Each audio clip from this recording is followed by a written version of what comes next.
Hello and welcome to the NAESP Principal Podcast. I'm your host, Equetta Jones, principal of Love Creek Elementary School located in Lewes, Delaware. Today we'll be discussing mental health, a topic in which we're all intrigued about. We have some lovely guests with us today. First, we have Cynthia Cardenas from Orchard Elementary School in Orem, Utah. She's been a principal for 2 years, and she serves a population of about 620 scholars. Her passion lies in cultivating classrooms where high expectations are interwoven with a spirit of joy, creating an engaging environment for student growth and success. She firmly believes that effective teaching is as much of an art as it is a science, blending research-based methodologies with personal creativity, igniting curiosity and inspiration of learners. And to piggyback off of that, our second guest on us today is Dr. Jerod Phillips, who is the proud principal of David E. Robinson Elementary School, which is located in Magnolia, Delaware. Jerod has been a proud principal there since 2023, and he has been in school leadership in one way or another since September of 2014. Jerod is passionate about developing aspiring and early career teachers and being a champion for them, because we know that they will not be without us. So let's get into our questions today. First one I have for you will be, Jerod, how can schools create a positive school climate and culture that promotes mental health for students, staff, and community? Okay, thank you for having me on today.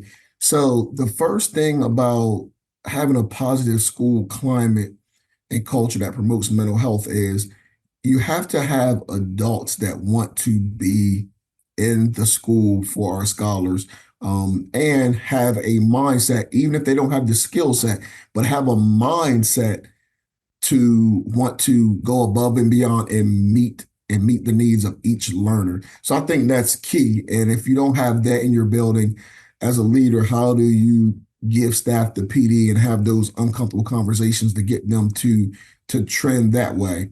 Also, I think one key thing that I see in schools is some of our, counselors and mental health professionals are bogged down. And what I mean by that is, as leaders, we need to find ways to have their schedules kind of creative, so that way they're not tied to a lot of duties and other things that would take them away from being proactive and responsive to the mental health needs of not just the students, but the staff and the community.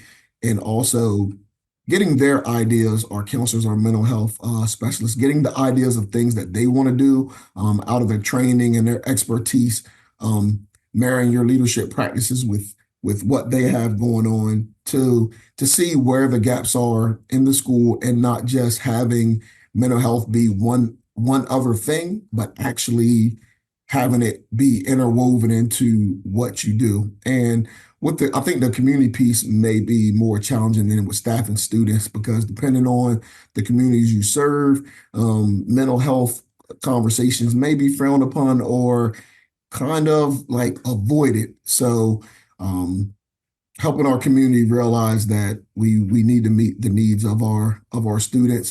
There may be things that they're dealing with that they don't want to tell parents, but we need to have a comfortable environment in the school where they feel comfortable telling us.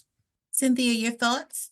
Okay, well, there are several things that we've done to try to help create a positive culture and climate based around mental health for everyone. And one of the best things that we've done this year was we had a health night where we invited members of the community and different health organizations and mental health professionals to come in. And then we had it was just an open house type thing that we did with them to kind of include them into letting them know that we care about it, so that the community members, as well as the teachers, staff, and students, all were invited to know that this is something that we really want to include in our education here at Orchard.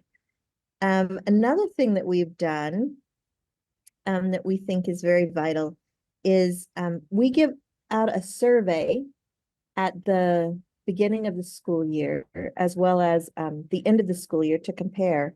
And it's a culture and climate survey, and it goes through different areas and helps us decide what are our weaknesses. So we'll know what to focus on, and we can like do some more research on to help us create opportunities for people to learn about our real needs in our school. So that's something that I think will help create that positive climate, as well as we need to be accepting of others, create that environment where we're accepting of everyone, and we realize that everyone comes with their own issues and their own personalities and struggles that they're dealing with, and being okay that we can find ways together to work on these areas. So that's kind of some of the things that we've done on creating that culture. So we realize that having a positive culture impacts the mental health and well-being of every stakeholder. And so we want to get into what training is needed for principals, teachers, and staff to recognize warning signs and intervene with students experiencing mental health issues. I'm gonna kick this to you, Cynthia. All right, well, the first thing that when we're trying to recognize those warning signs and being able to intervene with students is we ourselves need to understand the mental health. So what training do we need? We need training in mental health, which seems hard because we're all doing that.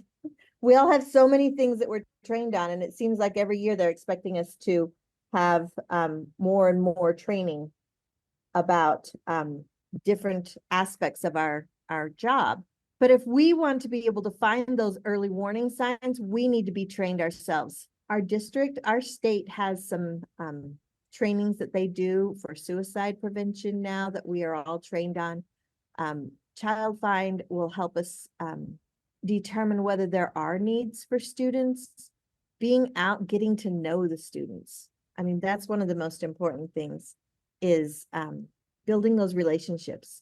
You have to have those relationships with people so that you know what training they need. So us doing the training, we can go off of what we've gained from our survey that we do, and then find what areas we need training for, collaborating with our counselors, our school psychs, anybody from the district office who is also a specialist, our behavior specialists. They can come and do things. We've talked about, we've turned our faculty meeting into a professional development time. So most of the things that just need to be announced and things, we send those all out through email, so that all of our time for our faculty meeting now is a professional development. That we can bring people in from the district, we can bring in people, counselors in the community, different specialists in the different areas have come in to help us understand some of the signs. But I think really the biggest thing is if we don't have those, then going out ourselves and trying to find resources. And there's a lot out there. A lot of websites. Castle has some amazing resources that you can go to, and then doing some little PDs in your schools using those resources. I think those are some of the best ways to get the training out, but using the resources around you and not being afraid to ask for help, because we can't do it all on our own. And so if there are people there who know more than we do in these areas, being willing to go out and ask. What do you think, Jerod? Yes, absolutely. With my particular state, we have, some mandated trainings that we do yearly. But I really think that I would love to see us go beyond that. For example, I know when we have students that are in crisis mode, and we reach out to the state organizations, by law and procedurally that we have to reach out to. Sometimes students may end up in day treatment, or students get clearance to come back to school. With that being said, I would love to have some in-person trainings where some of the day treatment counselors from the different facilities in each. We got 3 counties in our state, so you might got a different lens from each county. If we could have counselors from those facilities come in to just speak to what they're seeing once, adolescents get to their facility, whether it be residential or day treatment, and the things that they uncover that could have been warning signs for us, because they're seeing it on the back end. And sometimes once they get there away from their parents, their siblings, their teachers, they may start, giving up some information that they weren't given to us. And no, they can't breach confidentiality, but it'd be great to know some of the things that they've uncovered generally. That way we can kind of tailor some of our approaches to what we do to support students. And that training should be available to everybody in the building, even nutrition workers, because sometimes some of our nutrition team have great relationships with our scholars. Sometimes our custodial staff has great relationships with our scholars. So I think that would be key, because a lot of times once a student leaves us, and let's say they're in residential for 3 weeks, we may get a plan coming back on the back end, but we don't know what was discovered within those 3 weeks. And sometimes parents aren't going to tell us that. So it'd be great to connect with them in a professional development platform, so that, we can marry like the things we missed or the things we saw and how it manifested once they got them. Yeah. So I hear the importance of collaborating with outside agencies, but I also hear there is a need for the integration of multiple stakeholders within the building, because relationships are key, that way, especially with intervention. If someone has a relationship with a scholar within your building, they may be able to reach them differently than someone else once the warning signs are, seen or found it. So with that, this next question goes into how we should support a staff member who is exhibiting warning signs of a personal mental health situation. This one's deep. I'm gonna give it to you, Cynthia. Yeah, we've had some experience with these. I think we all have experience with this now. And really, it really starts with that relationship. You have to have that. You have to have that built up before you can even approach this, because this is such a personal area that is hard for people to deal with. And especially if they're in that space of going through some kind of mental health situation, they're not in a space to build a relationship with you at that point. They're in a crisis situation. So you really need to start with making sure that you have relationships built up with people in your school. Something else that just like precursor to this would be helping people to understand that it's okay to not be perfect in everything. Mm-hmm. And to be able to prioritize things, that we communicate with our staff members that these are the things that are very important, and you really need to focus on this. And there's a million other things that are going to come at you, and it's okay to let some of them slide and not have to worry about them as much. Then once we do find that, we need to be observing and finding out if we find people that are a little off, and if it's a pattern over a period of time, then that might be somebody that you want to approach and say, hey, would it be okay if we had a private conversation? Something that's not going to get out. Let them, reassure them and know that this is where it stops. It's okay to talk to me. And then practice active listening. That you're really intent with their concerns.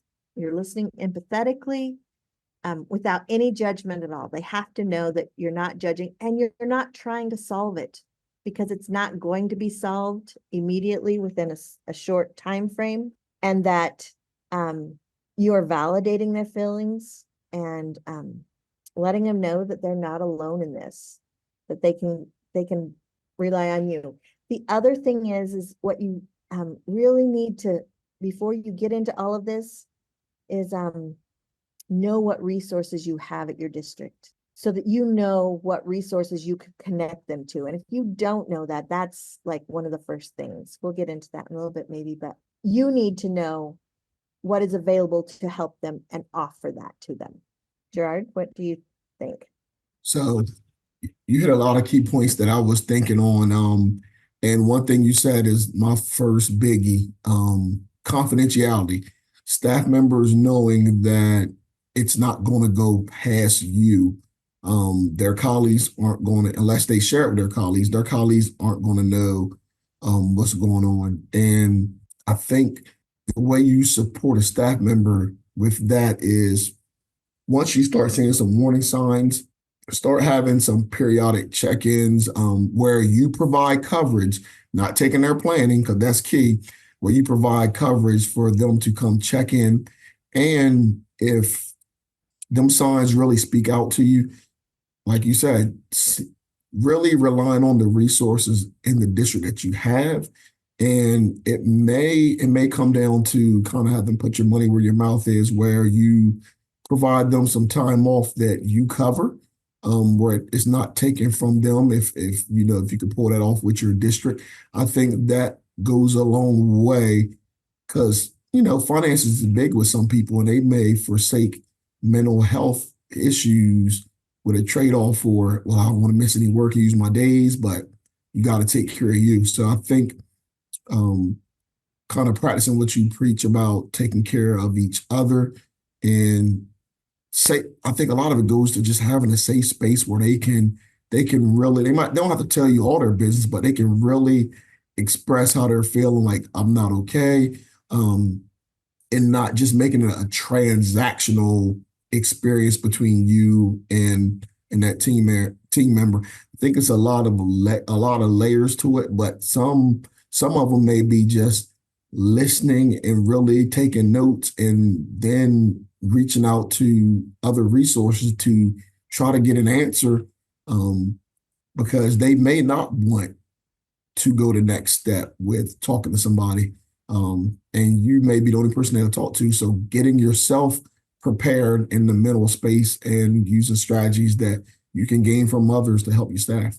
So thank you both. And what I heard was the number one thing is you don't want to ignore the warning signs. You do want to address those signs, but also you want to address them with compassion and not judgment, and ensure that we are actively listening. And also identify the employee assistance programs that may be offered within your state or local district. And then keeping things confidential and ensuring them that there's a mutual respect. That's powerful. But also, we realize in this conversation, as principals, we are everything to everybody. So my next question is after you're taking care of your staff, and after you've taken care of your students, and after you've taken care of the community, how do you as leaders address your own mental health? And what are some things that you do to keep you balanced? Jerod, I'm gonna give it to you. So for me, this has really been a focus for me this year, because I'm bad with not being on go mode all the time. So I love sports and I love reading. So what I've tried to do is, when I do shut it off, I know some people, like, I don't go out, hang out a lot. So I use the things that I love to kind of tap myself out. So college basketball for me this year was huge, women and men's. I think my mental state was very good during that time, because I had something to go home and look outside of, spending time with family. I had something to go home and look forward to. And this year was so exciting that even, like, I'm the only sports person really big in the house. So it's like outside of my daughters doing track. So they like kind of joined in with it, as well as just certain things like getting back to exercising. And when I'm exercising, not listening to as much educational stuff, but tuning into something fun, sports, some books on sports, or just ways to help me decompress, because everybody's self-care is different, and that has really helped me out as a leader this year for my mental health. So a lot of stuff doesn't get to me like it used to. I can just brush it off, because I know I have my outlet to help keep me balanced. And I just try to do things that got me to where I am. Like, for example, there are several times a week when I attend certain things at my church. I've done that for years. So it's like, even though when I'm busy, I try not to let that go because that's kept me centered. Cynthia, how about you? Okay. I agree. Everyone is different, right? Nobody's going to find the same way to be able to find that balance themselves. Just a couple of thoughts I had, because mine is not sports, but what I do is I engage in professional development, which is crazy to think that re-energizes me, but it does. I love to go to conferences. I love to get new ideas and things to try out, courses, things about leadership, stress management, and mental health, those types of things. One of the first things that I did when I came in to the principalship was establish boundaries. I think that is one of the things that I had to do because I do have a kind of a stressful life outside of school as well. And in dealing with that, I had to say, look, I am available. If it is an emergency, please contact me. If it is not, just know that I'm doing other things, but I need you to wait until work hours to address certain things. And my staff has been fabulous at this. And I've had things that I've had to address outside, but most of the time we can find time within school hours to do that because I also want them to be able to not be thinking of school 24/7. And the last thing I would think on this is practice some self-compassion because we're trying to live healthy lifestyles and we're trying to do all of that. But treat yourself with the same understanding and empathy that you would extend to others. You know that you would give them that break. So why not give it to yourself too and be okay to not be okay? I love that. So let me just say this, okay? I hear the boundaries. I hear redefining who you are as a person outside of leadership. But what about the listener that right now is just like, I've tried it all. It's not working. What recommendation do you have for them as it comes to remaining positive and keeping that joy in leadership while dealing with the mental health aspects of education? Either one of you can chime in. I I definitely understand that. My thing would, this is an ouch moment. My thing to leaders would be to evaluate and reevaluate your core circle and ensure that they are uplifting you and bringing you more positivity than more of the negative of what's being said about you, or make sure that they're upholding your name outside of your presence, and just make sure it's a good vibe where it's not rooted in negativity, because I think sometimes people don't realize when their circle of influence could be more negative than positive, and that can take a toll on you if you're struggling. And even though if you don't tell them you're struggling, but then every time you're in their professional or personal circle, it's rooted in negativity. I think that's the key thing. Because us leaders, we're in a world all by ourselves, so we connect with other leaders. So that circle has to be on the positive side as much as possible.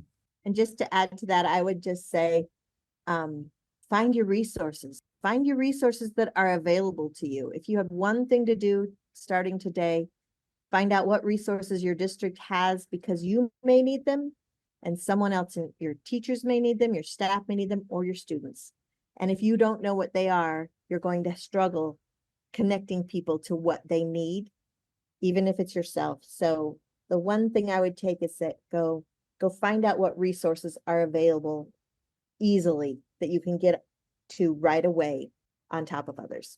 So I want to thank both of you for joining us and dropping all those nuggets of knowledge. Jerod and Cynthia, we know that this work is much needed. We appreciate you representing us well, but I will leave our audience with this. If trauma can be passed down throughout generations, so can healing. So as we continue to think about mental health, let's think about the healing aspects of it, not necessarily all of the critical focuses that we have to have in day to day. Once again, thank you all. And this was the NAESP Principals Podcast. We will see you next time.